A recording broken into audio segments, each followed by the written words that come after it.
I still see นายกรัฐมนตรีพูดถึงการอภิปรายไม่ไว้วางใจที่จะเกิดขึ้นในวันจันทร์แล้วก็วันอังคารด้วยนะคะ for the country. So no matter what their political views may be, I'm still confident that the vast majority of our people are peaceful and moderate. And they were stunned and dismayed. นายกรัฐมนตรีมองว่าช่องทางของสภา recognize the grievances of our rural poor. สมาชิกสภาผู้แทนราษฎรทุกคนยังคงเดินไปในทิศทางเดียวกันก็คือจุดสุดท้ายที่ประเทศไทยจะก้าวเดินต่อไปข้างหน้าทุกคนยังมองเห็นอนาคตของประเทศไทยเป็นหลัก which is to resolve the fundamental problems of social justice in a systematic way with participation by all sectors of society. ท่านนายกยังคงเชื่อว่าคนไทยส่วนใหญ่รักความสงบสุขนะคะภารกิจหลักของรัฐบาลหลังจากนี้ก็คือการแก้ปัญหาความเหลื่อมล้ำทางสังคม Thai government has always attached utmost importance to the safety and well-being of foreign nationals and members of the diplomatic corps in Thailand. We will continue to do our utmost to provide security and stand ready to extend any necessary assistance. นายกรัฐมนตรีเน้นย้ำต่อคณะทูตานุทูตถึงความปลอดภัยของเจ้าหน้าที่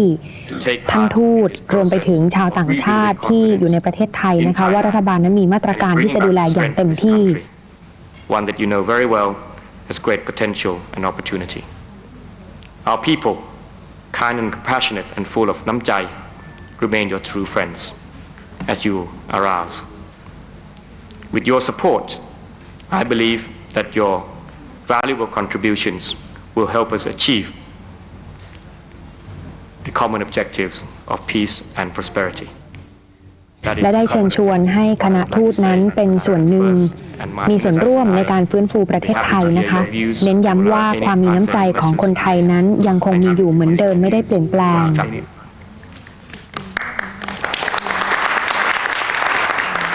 ในภาพรวมนะคะที่ท่านนายกรัฐมนตรีได้ชี้แจงทำความเข้าใจและตอบข้อซักถามกับคณะทูตานุทูตประธานสภาหอการค้ารวมไปถึงองค์กรต่างประเทศนะคะช่วงต้นท่านนายกรัฐมนตรีได้กล่าวถึงความมุ่งมั่นในช่วงรับตำแหน่งใหม่ๆในการที่จะพัฒนาประชาธิปไตยในประเทศไทยดำเนินการแก้ไขปัญหาของประเทศบนพื้นฐานของการยึดหลักสันติสุขและก็ความปรองดองท่านนายกรัฐมนตรีชี้แจงถึงสถานการณ์ที่ผ่านมานะคะว่าในช่วงเหตุการณ์การชุมนุมผู้ชุมนุมได้ปฏิเสธข้อเสนอหลายประการของทางรัฐบาลนอกจากนี้พูดถึงคำจำกัดความของคำว่าผู้ก่อการร้ายที่หลายๆคนอาจจะสงสัยนะคะท่านนายกรัฐมนตรีอธิบายชี้แจงว่าเป็นคำที่มีบัญญัติอยู่ในกฎหมายอาญาของไทยซึ่งสอดคล้องกับคำจำกัดความของสหประชาชาติท่านนายกรัฐมนตรียังได้พูดถึงแนวทางการปฏิบัติหน้าที่ของเจ้าหน้าที่ทหารด้วยนะคะบอกว่าใช้ความอดทนอดกลั้นโดยตลอดเรื่องของการใช้อาวุธจะกระทำก็ต่อเมื่อยิงขึ้นฟ้าเพื่อข่มขู่เพื่อป้องกันตัวเองแล้วก็ประการสุดท้ายยิงผู้ติดอาวุธเมื่อมีเป้าหมายที่ชัดเจนเรื่องของเหตุการณ์ที่มีการเผาตึกอาคารต่างๆเป็นการวางแผนเอาไว้ล่วงหน้านะคะไม่ได้เกิดขึ้นจากอารมณ์โกรธแค้นเพียงอย่างเดียวท่านนายกรัฐมนตรียังได้พูดถึงกิจกรรมหลังจากที่ทางรัฐบาลนำกรุงเทพมหานครกลับคืนสู่ประชาชนได้แล้วมีการจัดกิจกรรม Big Clean Up Day ซึ่งมีชาวต่างชาติมาร่วมในกิจกรรมนี้ด้วยและท้ายสุดนะคะนายกรัฐมนตรีได้เชิญชวนให้ทุกภาคส่วนโดยเฉพาะอย่างยิ่งประชาชนให้มีส่วนร่วมในกระบวนการปรองดองทั้งคนในระดับหมู่บ้านประชาสังคมส่วนมิตรในต่างประเทศนะคะท่านนายกรัฐมนตรีก็ระบุว่าเห็นถึงศักยภาพของการเป็นหุ้นส่วนซึ่งกันและกันต่อไปและท่านนายกรัฐมนตรียังได้ย้ำถึงบทบาทสำคัญของต่างชาติด้วยนะคะที่จะเข้ามามีส่วนร่วมในกระบวนการสร้างความปรองดองค่ะ Thank you very much, Mr. Prime Minister Hans Schumacher, the Ambassador of Germany. First of all, I would like to express my sincere gratitude for the step you have taken today. This is very much appreciated and very much respected. I do believe that not many of your colleagues within the ASEAN community would have had the courage to face in such an open and transparent ท่านแรกเป็นท่านทูตจากประเทศเยอรมนีค่ะก็ขอบคุณท่านนายกรัฐมนตรีที่ให้ข้อมูลนะคะแล้วก็แสดงความเคารพต่อการให้ข้อมูลอย่างเปิดเผยของรัฐบาลไทยโดยท่านนายกรัฐมนตรีเมื่อเปรียบเทียบกับประเทศอื่นๆ Does this mean that curfew and emergency decree for Bangkok and the northern provinces คำถามแรกถามถึงเรื่องของการต่ออายุเคอร์ฟิวรวมไปถึงพรกฉุกเฉินค่ะ A very direct one. You referred to your 5-point plan and mentioned the psychological rehabilitation to find out what people do really want. When one goes to the north and the northeastern provinces, many of the farmers there very often mention that they do feel betrayed, that their democratic vote does not count anymore. They just want to have new elections. คำถามที่2นะคะถามถึงความรู้สึกของคนในต่างจังหวัดโดยเฉพาะพี่น้องประชาชนในพื้นที่ภาคเหนือแล้วก็ภาคอีสานของไทยที่อาจจะไม่ค่อยพอใจเกี่ยวกับพัฒนาการทางการเมืองของไทยแล้วก็อยากจะให้มีการเลือกตั้งโดยเร็วค่ะJust to clarify the first point, curfew will not be extended. That's nationwide. But the state of emergency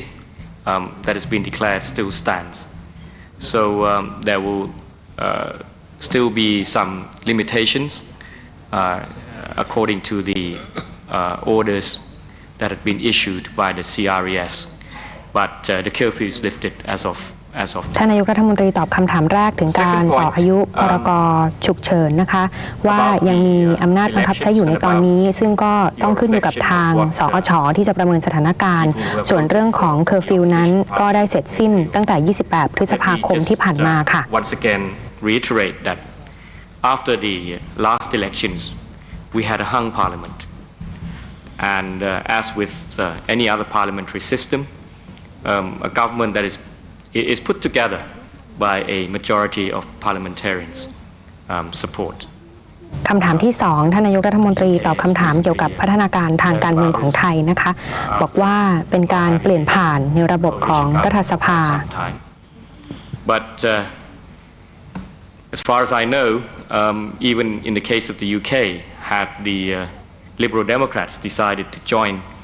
Labour and maybe other small parties to form a government,that would also be seen as a legitimate government. ท่านนายกรัฐมนตรียกตัวอย่าง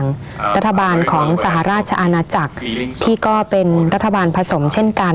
And I would reiterate that I have not ruled out early elections. ไม่ได้หมายความว่ามาโดยวิธีนั้นจะไม่ชอบธรรมนะคะ If early elections ส่วนในเรื่องของการเลือกตั้งท่านนายกรัฐมนตรีบอกว่าจะต้องให้มีการกำหนดกฎเกณฑ์ก่อนการเลือกตั้งแล้วก็จะต้องร่วมกันสร้างบรรยากาศBefore we move to that กำหนดวันเลือกตั้ง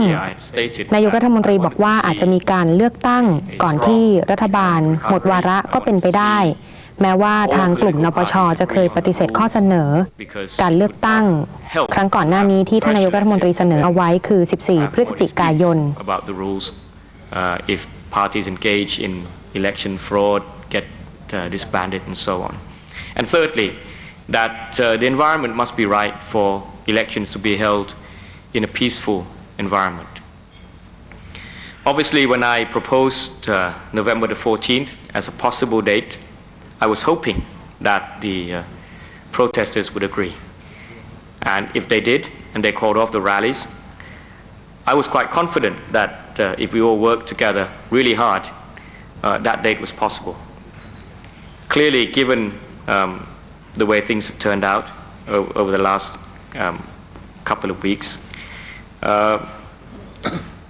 The date of November the 14th would now look very unlikely. But it doesn't mean that I have ruled out. หลายๆคนอาจจะตั้งคำถามนะคะถึงข้อเสนอของท่านนายกรัฐมนตรีที่กำหนดให้มีการเลือกตั้ง14พฤศจิกายนซึ่งเป็นข้อเสนอที่ทางด้านของกลุ่มนปช.นั้นไม่ได้ตอบรับข้อเสนอในส่วนนี้ก็ไม่ได้หมายความว่าจะไม่มีการเลือกตั้งก่อนที่รัฐบาลจะหมดวาระความเป็นไปได้ในเรื่องของการเลือกตั้งก่อนที่รัฐบาลจะหมดวาระนั้นยังมีอยู่ค่ะMaybe the next couple of months to be especially bad, given the impact of the the events. But if that picks up,